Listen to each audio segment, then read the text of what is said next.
In the foreword by President Bill Clinton in 2013, in the book titled Long Walk to Freedom, he says, just as Nelson Mandela grew to understand the inhumanity of apartheid, he also received what so many people fail to comprehend, that the oppressor is also a prisoner of prejudice and narrow-mindedness, and the same bounds all South Africans, no matter their skin color.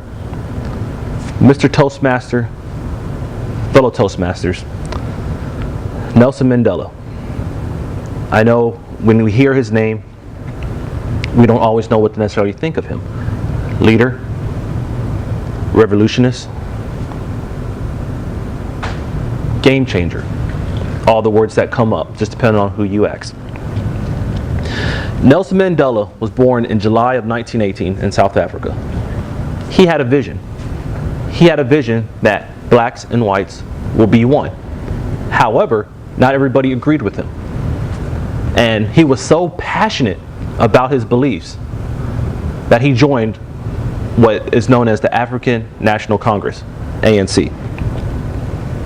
And because of his beliefs, because of what he wanted for everybody, he was imprisoned. Worst part about it, he stayed there for 27 years because of his beliefs that he wanted everybody to be free. He wanted everybody to be given equal rights. It took 27 years before the series of events I'm going to tell you guys happened, before he was able to be released and give his people what he always dreamed of. In 1989, Mandela arranged a conversation with the current state president of South Africa. His name was Botha. Somebody called him the Great Crocodile because of his ferocious temper. Mandela knew if he can have a face-to-face meeting with Botha, that he can change his mind, that he can give some kind of influence to create a difference. He wrote him letters describing what he wanted, describing what the country needed. And those letters did reach Botha. In one of the letters he wrote in 1989, he said, I am disturbed, as many other South Africans no doubt, by the specter of South Africa splits into two camps, blacks on one side and whites on the other, slaughtering one another, slaughtering one another. He uses these terms to create an image, a picture of what South Africans were experiencing. At the end of that chapter, at the end of that letter, he also wrote,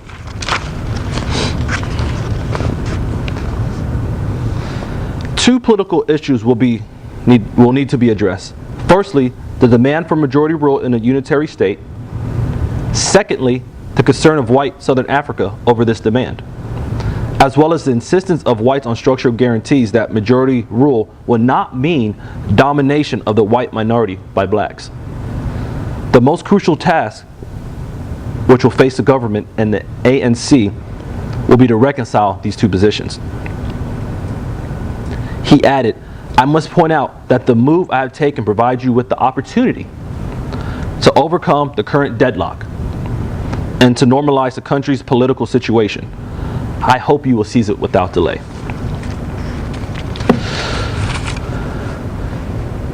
Mandela was a man of hope, a man of passion, a man of dreams. And he just wanted Botha to read the letter. He didn't know what would really happen, but he knows if he had a chance to read it, it would make a change. Mandela sent a letter. You know, back then it's not like email, so it's not that fast. You had to give him some break. Unfortunately, something came up. Botha had a stroke. So while Mandela had a pretty great point, he couldn't get there right away. So by the time the letter reached Botha and he was able to read it, he said, you know what, let me give Mandela an audience. Let me bring him to me to see what this man's about. Mandela gets a call, hey, you need to go see Botha. tomorrow. Mandela's still in prison. He's like, hey, I don't have a choice anyways. So he goes to the location that Botha is at, and Botha, being the confident politician that he is, opens the door, walks up, hey man, how's it going? Like it's all good. Mandela, knowing the game of politics, plays into it. They have a small conversation, small talk, talking about nothing that's really substantive, nothing that's really important. And Mandela figures, okay, it's been almost 30 minutes now. I need to talk about something that's a little bit more serious than what I came here for. I don't really want to know this guy's personal life. I'm here for a mission, a cause. So Mandela does what he does best and brings up the situation. You know what? What about the letter that I wrote you? What about this? What about that? And him being Botha being the politician that he is, yeah, that's not going to work. Sorry you came today. But Mandela wasn't let down by that, because he actually made a breakthrough that day. Never before had another South African had an opportunity to sit in front of a state president about their cause. While some of us may have looked at it as a failure, Mandela looked at that as a win, a way to gain leverage and advantage. It got so bad that Botha resigned the next month, claiming that his people were taking the side of the ANC. Botha was actually fairly confident when he left. He was thinking, you know what? We have this going. I already trained a guy. I trained my successor. However, he didn't know the real game of politics. There's another gentleman that came up after him, a guy named Klerk, and he took over as the state president. Mandela, his people, he looked at this guy, Klerk, was like, well, I don't really know if this guy's really about anything. He's not really trying to make change, so to speak. His track record doesn't show that he's different. But Mandela, knowing the game, sits back, watches him, starts to realize this guy's a pragmatist. He understands life. He understands that change is inevitable. And what does he do? Sets a meeting with Klerk. And this meeting is much more different than the one with Klerk, than the one with Botha. Once again, Mandela gets the phone call, or not the phone call, gets pretty much told, hey, you're going to go meet Klerk. He comes into the office again, they shake hands, but this time there's a different energy level in the room. There's a different mindset. Things are just a little different, Mandela realizes. He sits down face to face with Klerk and they start talking. Actually having a conversation. And something that he realized was much different than Botha was that he's actually listening. He's actually looking him in the face, taking it all in. They continue on, and Mandela brings up the same question. You know what? I want to free everybody. But this time, this answer was a little different than Botha. Klerk was like, let's look into this. I'm not going to give you any answers right now. The political answer, but a lot better than Botha's. Specifically, I'm going to read a few quotes from these guys, that actually their dialogue that they had. Just guys give you an idea of how they talked. And the conversation went as this. And let's start off with Klerk. You know, my aim is no different than yours. Your memo to P.W. Botha said that the ANC and the government should work together to deal with white fears of black domination. And the idea of group rights is how we propose to deal with it. Mandela, impressed with this response, said that the idea of group rights did more to increase black fears than alleviate the ones that the white ones had. Klerk ended that conversation by saying, we will have to change it then. This time, Mandela left a much happier man than before. And his happiness was for a great reason. In February 1990, De Klerk comes in front of Parliament, and out of the blue, without any idea of what people thought was going to happen, he said, we're breaking up all the ties and all the issues with the ANC.